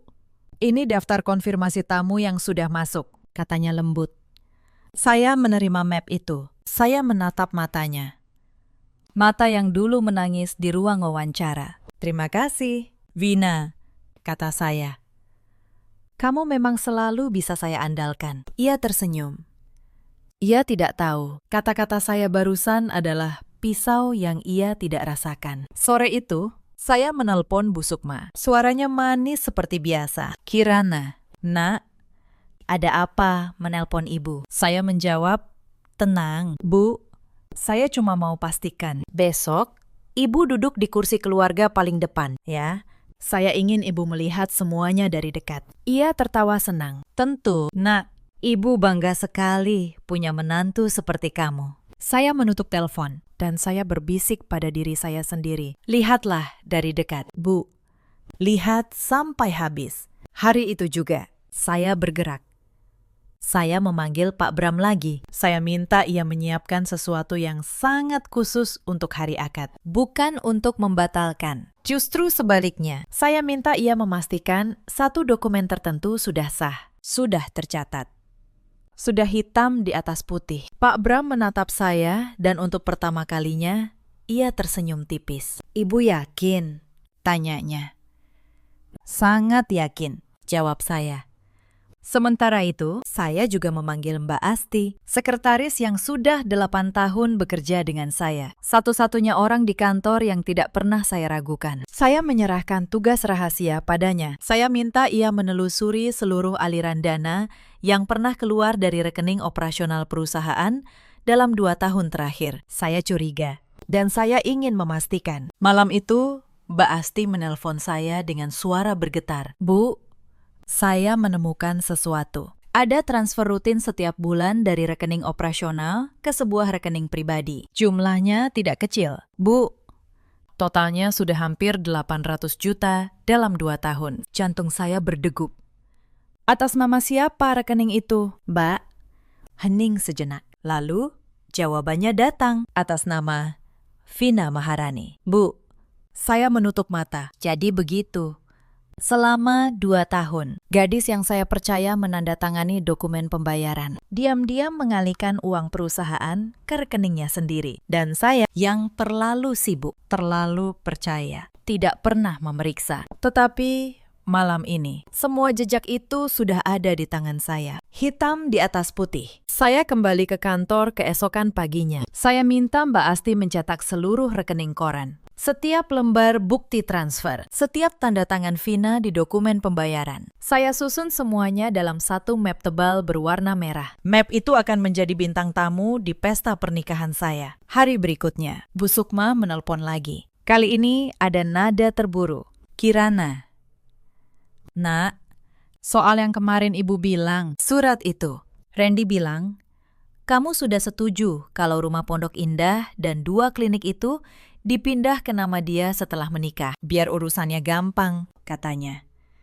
Saya tersenyum di balik telepon. Jadi itu rencana terakhir mereka. Memindahkan seluruh aset saya ke nama Randy setelah akad. Iya, Bu, jawab saya manis. Besok di acara. Suruh Randy bawa suratnya. Kita tanda tangan di depan semua orang. Biar sah. Bu Sukma tertawa puas. Pintar sekali kamu. Nah, Ibu memang tidak salah pilih menantu. Saya menutup telepon dan menatap langit-langit kantor saya. Mereka sudah benar-benar yakin. Mereka pikir besok adalah hari kemenangan mereka. Mereka tidak tahu mereka sedang berjalan masuk ke panggung yang saya bangun sendiri. Lalu, satu hal terakhir terjadi malam itu. Adik Randy, Galih, mengirim pesan ke ponsel saya. Mungkin ia salah kirim. Mungkin ia terlalu percaya diri. Isinya, Mbak Kirana. Nanti kalau klinik sudah jadi, punya keluarga kita. Aku mau pegang yang di Kemang ya. Hehe. Saya menatap pesan itu lama. Bahkan adiknya pun sudah membagi-bagi harta saya sebelum saya mati. Saya tidak membalas. Saya hanya menyimpan pesan itu. Satu bukti lagi untuk map merah saya. Pesan Galih itu, anehnya, justru membuat saya tenang. Karena ia menegaskan satu hal. Ini bukan hanya pengkhianatan satu orang. Ini adalah konspirasi seluruh keluarga. Ibu, anak sulung, anak bungsu, dan seorang asisten yang mereka rekrut menjadi bagian dari rencana. Mereka semua sudah membagi-bagi tubuh saya, seperti kawanan yang mengelilingi mangsa. Mereka pikir saya sudah jadi bangkai. Mereka tidak tahu, bangkai itu masih punya cakar. Saya membalas pesan Galih dengan singkat dan ramah. Tentu, Galih, nanti kita atur semua di hari akad, ya. Ia membalas dengan emoji jempol dan wajah tersenyum. Saya menatap layar itu, lalu mematikan ponsel saya. Esok, di hari akad, saya akan mengatur semuanya. Tetapi tidak satupun pengaturan itu akan sesuai dengan yang mereka bayangkan. Tetapi sebelum malam itu tiba, ada beberapa hal kecil yang membuat luka saya semakin dalam, sekaligus membuat tekad saya semakin kuat. Hal-hal yang membuat saya sadar betapa lama dan betapa rapinya mereka menyusun semua ini. Siang itu, saya pura-pura ingin membicarakan dekorasi dengan Vina. Saya mengajaknya makan siang di sebuah kafe dekat kantor. Ia datang dengan tas tangan baru yang harganya mungkin setara gaji 3 bulan. Saya tahu tas itu. Itu tas yang sama dengan yang pernah saya lihat di etalase, yang harganya puluhan juta. Tas baru. Vina, tanya saya ringan. Ia tersenyum bangga. Iya, Bu. Hadiah dari pacar saya. Saya mengangguk. Pacar. Saya tahu siapa pacar itu. Dan saya tahu uang untuk membeli tas itu. Sebagian adalah uang saya. Di kafe itu, Vina banyak bercerita. Ia tampak begitu percaya diri. Ia bahkan bertanya, Bu, setelah Ibu menikah nanti, Ibu masih akan sibuk mengurus perusahaan, kan? Pasti repot ya, membagi waktu antara rumah tangga dan bisnis. Saya menatapnya. Saya tahu apa maksud pertanyaan itu. Ia sedang memastikan apakah saya akan menyerahkan kendali pada Randy. Tentu saja, masih saya urus sendiri. Vina, jawab saya. Perusahaan ini anak saya satu-satunya. Senyum di wajahnya sedikit kaku. Bagus. Mereka mulai gelisah. Sore harinya, Randy menelpon. Suaranya manis. Tapi saya bisa mendengar nada yang berbeda. Sayang. Soal pembagian tugas setelah menikah. Aku cuma mau bantu kamu. Kamu terlalu lelah mengurus semuanya sendiri. Biar urusan aset dan keuangan aku yang pegang, ya. Kamu fokus istirahat saja. Saya tersenyum sendiri di kantor. Begitu jelas sekarang. Mereka ingin saya menyerahkan kendali keuangan. Mereka ingin tangan saya lepas dari brankas saya sendiri. Iya, sayang, jawab saya. Nanti kita atur di hari akad. Aku sudah siapkan semua dokumennya. Ia tertawa lega. Ia tidak tahu. Dokumen yang saya siapkan bukan yang ia bayangkan. Malam itu, saya mendapat kejutan lain. Pak Bram menelpon. Bu Kirana, saya menemukan sesuatu yang penting. Apartemen yang selama ini ibu bayar sewanya. Yang katanya kantor Randy. Saya cek. Ternyata di sana tinggal seorang perempuan. Dan dari foto yang berhasil saya dapatkan, perempuan itu adalah Vina. Saya terdiam. Jadi apartemen yang saya bayar setiap bulan, yang katanya kantor calon suami saya, sebenarnya adalah sarang cinta mereka. Dibiayai oleh saya sendiri. Saya menutup mata. Setiap lapis kebohongan ini semakin memperjelas siapa mereka sebenarnya. Saya memutuskan untuk melihatnya dengan mata kepala sendiri. Malam itu, saya menyuruh supir mengantar saya ke apartemen itu. Saya tidak masuk. Saya hanya duduk di mobil, di seberang jalan. Menatap jendela lantai 9 yang lampunya menyala. Lampu apartemen yang saya bayar dengan uang saya. Tidak lama, saya melihat sebuah mobil masuk. Mobil yang saya kenal. Mobil yang saya belikan untuk Randy. Ia turun, melihat sekeliling sebentar. Lalu masuk ke gedung itu dengan langkah ringan. Seperti seseorang yang pulang ke rumahnya sendiri. Saya duduk di sana, dalam diam. Selama hampir 1 jam. Tidak menangis, tidak marah. Hanya merekam semuanya dalam ingatan saya. Ini bukan lagi soal patah hati. Ini soal seberapa jauh seseorang tega menipu orang yang memberinya segalanya. Saat saya menyuruh supir memutar balik, saya sudah benar-benar berubah. Perempuan yang naik ke mobil itu tadi adalah Kirana yang patah. Perempuan yang turun nanti adalah Kirana yang lain. Keesokan paginya, Randy datang lagi ke rumah. Ceria seperti biasa. Ia memeluk saya dari belakang saat saya minum kopi di teras. Sebentar lagi, semua ini jadi rumah kita, ya. Sayang, katanya sambil menatap halaman. Saya menahan diri agar tangan saya tidak gemetar. Iya, sayang, jawab saya pelan. Sebentar lagi, dalam hati saya berkata, rumah ini tidak akan pernah jadi milikmu. Tidak satu ubin pun, tetapi senyum di wajah saya tetap utuh, karena saya sedang menunggu hari di mana senyum itu akan menjadi senjata. Tetapi saya tidak goyah, justru semakin tenang. Saya minta Pak Bram mengumpulkan semua. Bukti sewa apartemen, foto, mutasi rekening, surat-surat aset, semuanya.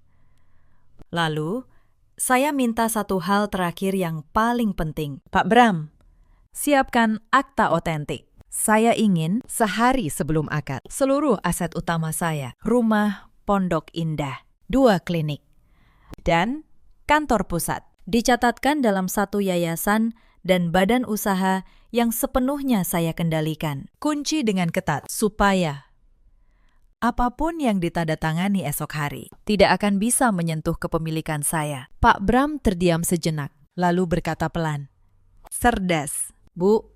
Mereka akan menandatangani surat yang sama sekali tidak ada artinya. Itulah inti rencana saya. Saya akan membiarkan Randy membawa surat pengalihan asetnya ke meja akad. Saya akan membiarkan mereka merasa menang. Saya bahkan akan pura-pura menandatangani.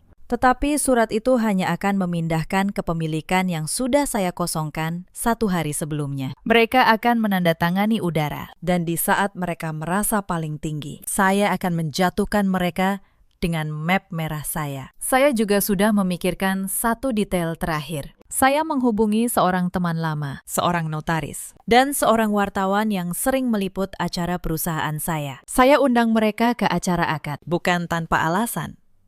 Saya ingin semuanya tercatat. Saya ingin ketika kebenaran terbuka, tidak ada satu orang pun yang bisa membantah. Dan tidak ada satu orang pun yang bisa memutar cerita seolah saya yang bersalah. Karena saya tahu, orang seperti Randy pandai memutarbalikkan fakta. Saya tidak akan memberinya kesempatan itu. 2 hari menjelang akad, terasa seperti 2 tahun. Setiap jam, saya harus berakting, tersenyum saat hati saya menjerit, memeluk saat saya ingin mendorong, mengucapkan kata sayang pada pria yang sudah saya anggap mati. Tetapi saya tahan, karena saya tahu, satu reaksi keliru saja, satu air mata yang jatuh di waktu yang salah, akan membuat mereka curiga dan kabur sebelum saya selesai menyiapkan jerat. Malam itu, saya kembali ke kantor bersama Mbak Asti. Kami menelusuri lebih dalam. Saya ingin tahu sejauh mana rencana mereka berjalan. Dan apa yang kami temukan membuat saya merinding. Ternyata, Randy sudah beberapa kali menemui seorang notaris nakal, mencoba mencari celah hukum untuk memaksa pengalihan aset, bahkan tanpa persetujuan penuh dari saya. Ia sudah menyiapkan dokumen, sudah berkonsultasi, sudah menghitung. Ini bukan pengkhianatan dadakan, ini adalah operasi yang sudah disusun sejak lama. Bu, kata Mbak Asti dengan suara bergetar. Mereka sudah merencanakan ini setidaknya sejak setahun lalu. Saya menemukan jejak percakapan, jejak pertemuan. Mereka menunggu sampai ibu benar-benar jatuh cinta, sampai ibu benar-benar percaya, baru mereka bergerak. Saya menatap layar komputer di hadapan saya. Setahun. Selama setahun, mereka tersenyum di depan saya sambil menghitung berapa banyak yang bisa mereka ambil. Saya menarik napas panjang. Lalu saya berkata pada Mbak Asti, "Bagus, sekarang kita tahu seberapa dalam." Dan sekarang, giliran saya yang menghitung. Saya tidak bisa tidur malam itu. Pikiran saya melayang ke 3 tahun terakhir. Saya ingat saat pertama Randy mengantar saya pulang. Saat ia mengirim sup ketika saya sakit. Saat ia menemani saya rapat sampai larut. Semua kenangan yang dulu terasa manis, kini terasa seperti racun. Semuanya palsu. Setiap senyum, setiap pelukan, setiap janji, hanyalah bagian dari skenario untuk menguras saya. Saya menangis malam itu. Untuk terakhir kalinya, saya izinkan diri saya menangis semalaman. Sampai air mata itu habis. Karena saya tahu, esok pagi, saya tidak boleh lagi punya satu pun air mata tersisa. Keesokan harinya, saya melakukan ujian terakhir. Saya ingin tahu, apakah masih ada secuil ketulusan di hati Randy? Saya menemuinya, dan dengan suara sedih, saya berkata, "Sayang, perusahaanku sedang ada masalah keuangan besar. Mungkin aku akan kehilangan banyak. Mungkin setelah menikah, kita harus hidup lebih sederhana." Saya menatap matanya, mencari reaksi. Dan reaksi itu datang. Wajahnya berubah. Hanya sekejap. Tetapi saya menangkapnya. Kekecewaan. Bukan kekhawatiran karena mencintai saya, tetapi kekecewaan karena takut hasil rampokannya berkurang. "Tenang, sayang," katanya, memaksakan senyum. "Kita pasti bisa lewati bersama." Tetapi malam itu, Mbak Asti melaporkan bahwa Randy langsung menelpon ibunya. Panik. Menanyakan apakah rencana mereka masih aman. Itulah jawaban yang saya butuhkan. Tidak ada cinta. Tidak pernah ada. Hanya keserakahan dari awal sampai akhir. Dan dengan itu, hilang sudah keraguan terakhir di hati saya. Saya tidak lagi merasa bersalah atas apa yang akan saya lakukan. Sehari sebelum akad, Bu Sukma datang ke rumah saya. Ia membawa kue, berpura-pura ingin membantu persiapan. Tetapi saya tahu maksud sebenarnya. Sebelum pulang, ia berkata dengan nada manis, "Kirana, Nak, Ibu malu mau bilang ini, tapi biaya kesehatan ibu bulan ini agak besar. Mungkin kamu bisa bantu sedikit, ya?"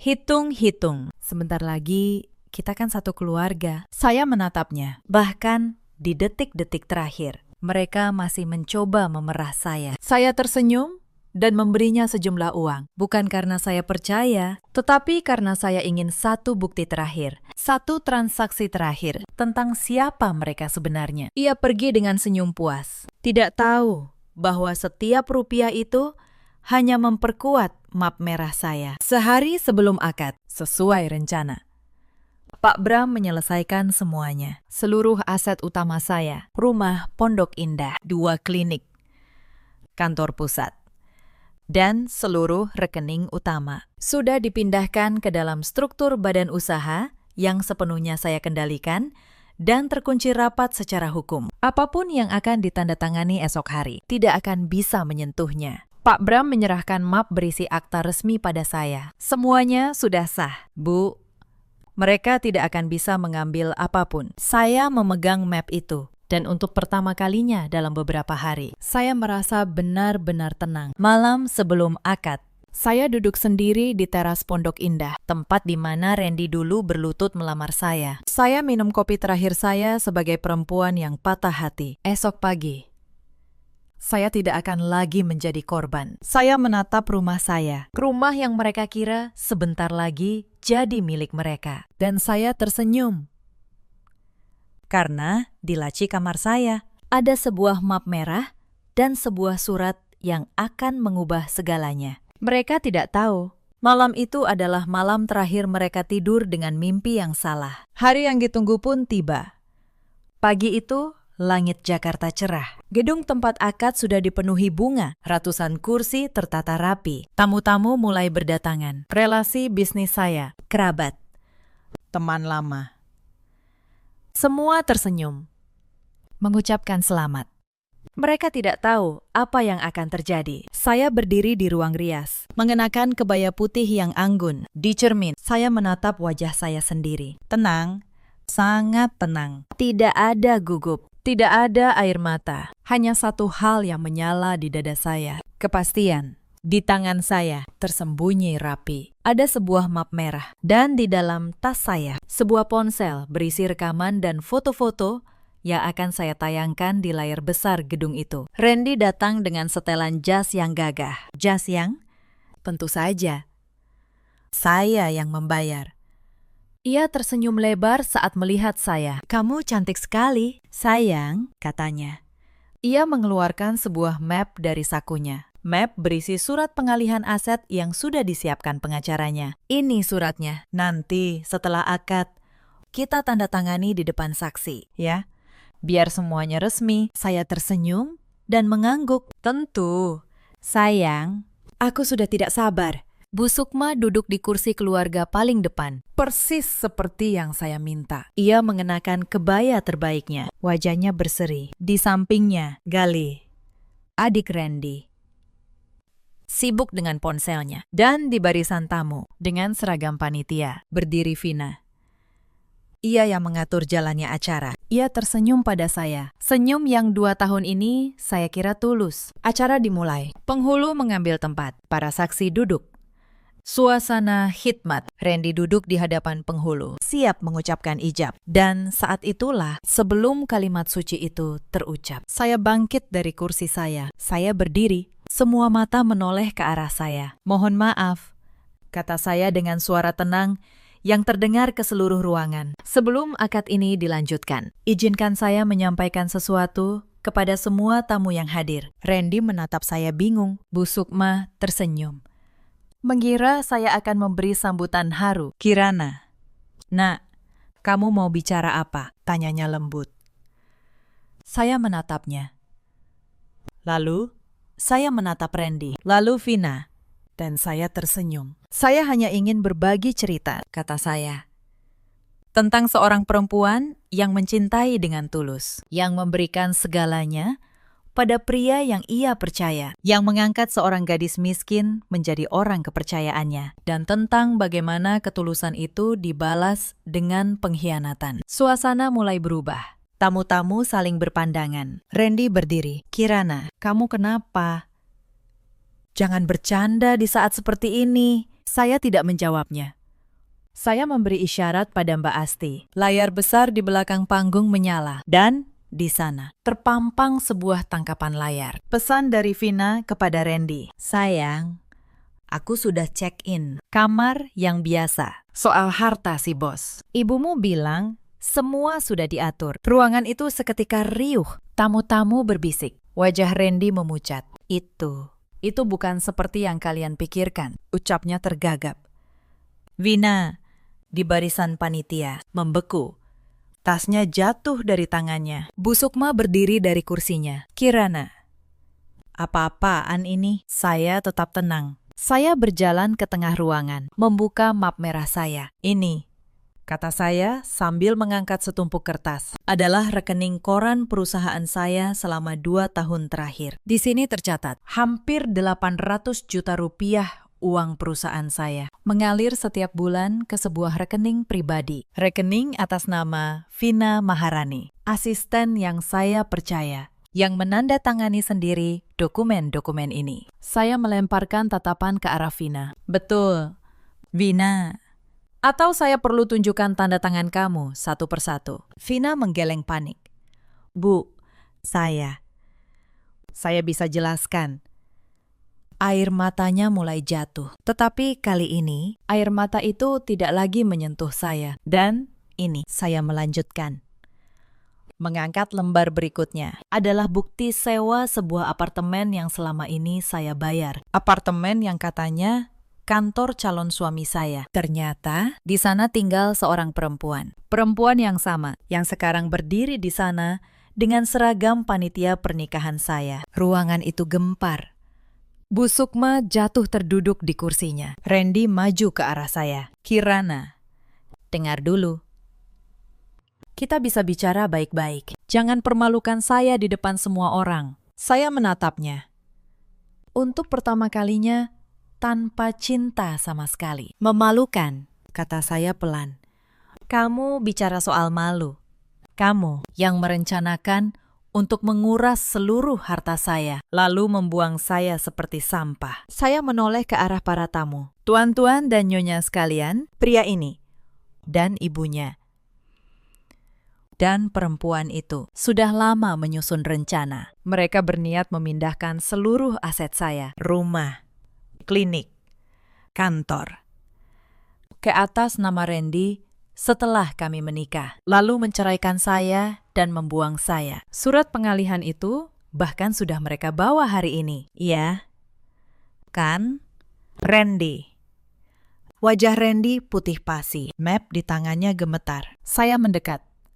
Mari kita selesaikan satu hal. Kamu ingin saya menandatangani surat pengalihan aset ini? Bukan. Baik, mari kita lihat surat itu. Saya mengambil map dari tangannya. Saya buka.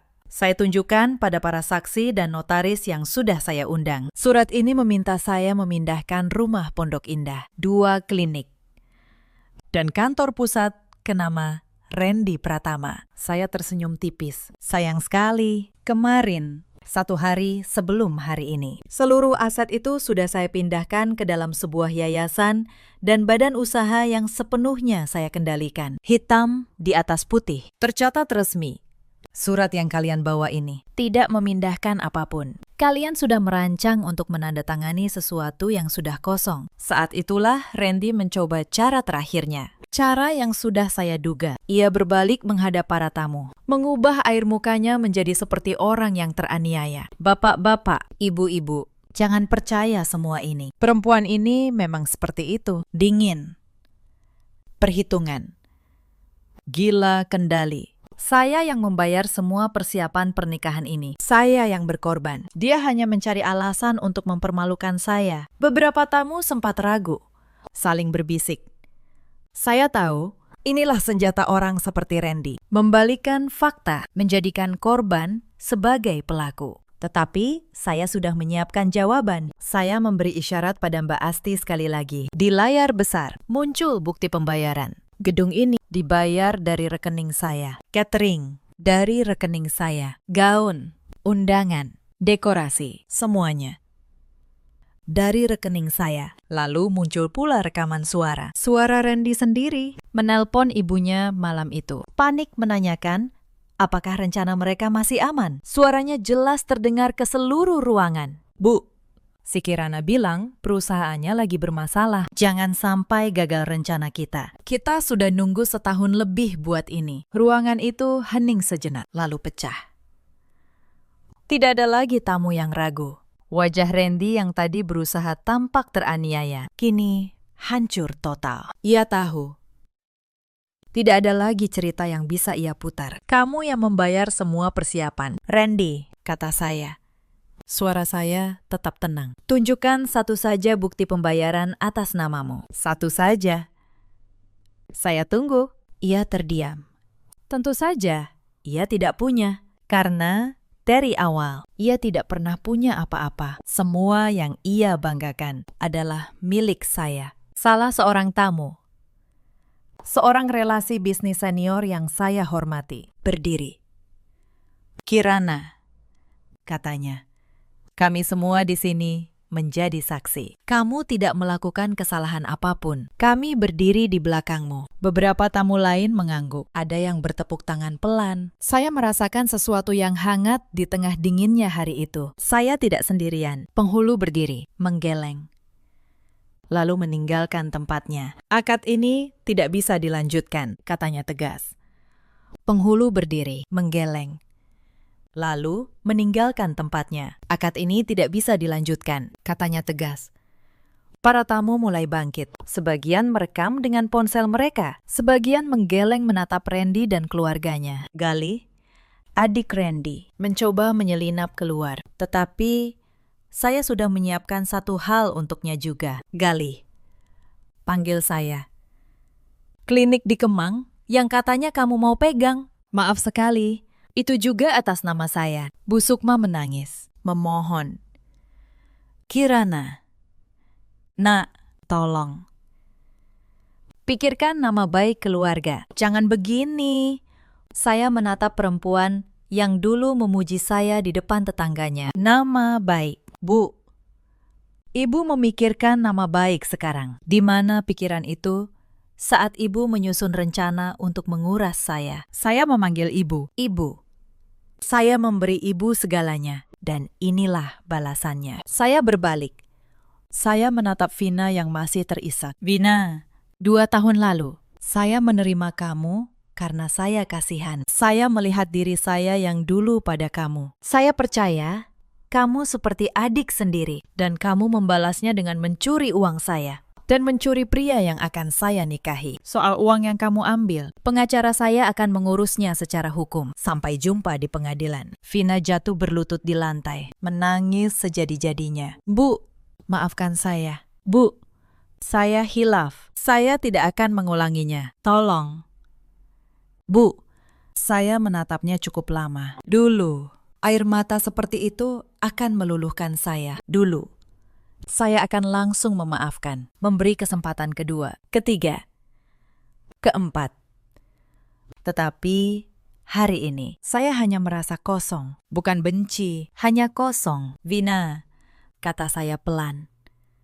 Saya sudah memaafkan kamu, tetapi memaafkan bukan berarti membiarkan. Kamu tetap harus bertanggung jawab atas apa yang kamu lakukan. Itulah keadilan. Saya menoleh ke arah Randy yang berdiri membeku, lalu ke arah Bu Sukma yang masih terisak di kursinya, lalu ke arah Galih yang wajahnya pucat di sudut ruangan. 3 orang yang selama 3 tahun memakai topeng di depan saya. Hari ini, topeng itu jatuh di depan ratusan orang, dan tidak ada satupun dari mereka yang bisa memungutnya kembali. Saya datang ke sini hari ini, kata saya pada seluruh ruangan, bukan untuk menikah. Saya datang untuk mengembalikan harga diri saya selama 3 tahun. Saya membiarkan diri saya ditipu karena saya terlalu ingin dicintai. Hari ini, saya berhenti.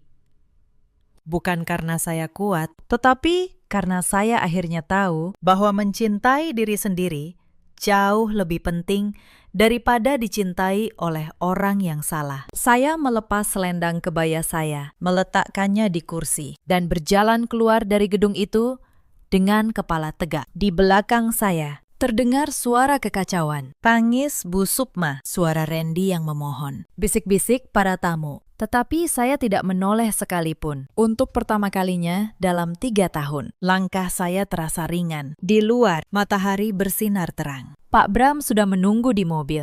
Ia membukakan pintu untuk saya. "Selamat, Bu," katanya pelan. Saya tersenyum.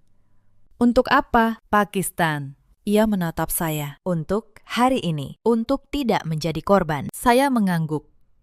Mobil melaju meninggalkan gedung itu, meninggalkan masa lalu yang penuh kebohongan. Beberapa minggu setelahnya, kabar tentang Randy dan keluarganya sampai ke telinga saya, sedikit demi sedikit, tanpa saya. Randy kembali menjadi pria tanpa apa-apa. Mobil yang ia banggakan ditarik kembali karena memang atas nama saya. Apartemen tempat ia bersembunyi dengan Vina, sewanya saya hentikan. Ia kembali tinggal di rumah ibunya di pinggiran Bekasi. Dengan reputasi yang sudah hancur di kalangan relasi yang dulu ia bangga-banggakan. Vina menghadapi proses hukum atas uang yang ia ambil dari perusahaan saya. Pengacara saya menanganinya dengan tegas, namun tetap pada koridor hukum yang benar. Karir yang ia kira sudah ia rancang dengan cerdik, runtuh dalam 1 hari. Tidak ada perusahaan yang mau menerima seseorang dengan catatan seperti itu.